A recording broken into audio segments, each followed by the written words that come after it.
So, ayun, magandang araw sa inyo mga ka-auto.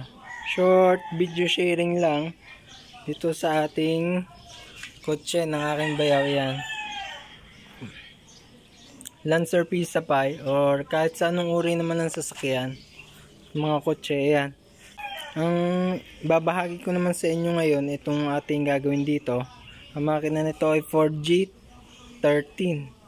Yan, so check natin yung timing belt nya. Kasi pinahiram muna to sa akin dito muna kasi bebenta nga natin to. So kailangan ma-check natin yung timing belt, baka abutan pa sa akin ng putol. So sa pag-check nito, yun ang babahagi ko sa inyo kung paano mag-check ng timing belt itong ating sasakyan, Lancer Pisapay or kahit sa anong uri ng mga kotse sasakyan. So halos pare-pares lang naman, kagaya nung pag-check natin dun sa ating latest.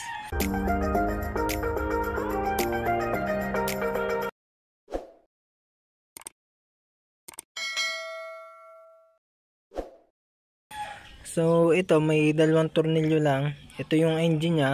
So pagkakotse kasi patagilid na ganyan yung kanyang makina kasi nandito yung kanyang pagka atin naman yung 4 wheels natin, mga diesel, yan paharap na ganyan. So ang una niyan ay ito.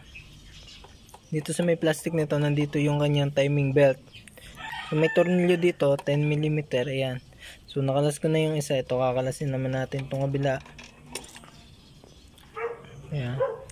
So uugayin lang natin to. Tapos mayroon din pala dito isa pa na 10mm din. Kailangan natin baklasin ito.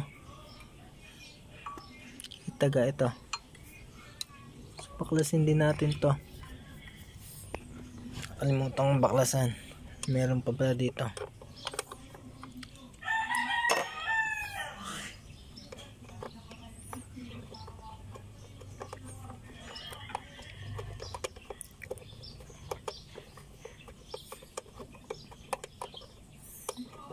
Ayan, tanggal na natin yung kanyang mga tornilyo. Matatanggal na natin yung cover ng timing belt. Higitin lang natin to. So yun na yung kanyang timing belt. Medyo bago pa naman. Yung timing belt.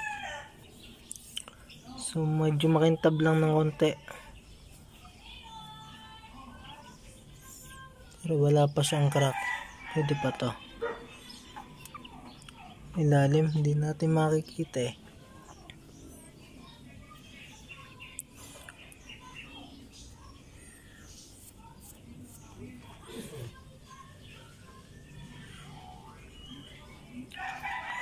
May ikot lang sana natin yung kanyang yun.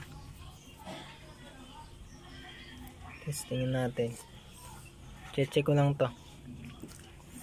So ito na yung kanyang timing belt niyan. So ayos naman. Medyo makintab lang ng konti. Pero okay pa naman. Malambot pa yung kanyang rubber. Hindi pa matigas.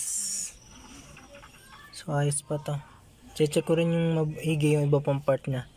Ang gagawin natin is kakarak natin kagaya kung paano natin chinek yung ating light ace timing belt niya. So ganun lang din yung gagawin ko dito. So yan mga ka-auto, na check na natin. Okay naman yung kanyang timing belt. So sa pagbabalik, lalagay lang naman natin tong ating cover. Susuk lang natin doon. Yan. Lalagyan lang natin ng tornilyo. So ganun lang. So yun lang, share ko lang sa inyo kung paano mag-check ng timing belt dito sa ating sakyang kotse Lancer Pisapay Ford G13 carburetor type. Yan. So ganun lang. Or kahit sa anong uri ng kotse sasakyan, ganun lang naman. So yan lang mga ka-auto, share ko lang sa inyo.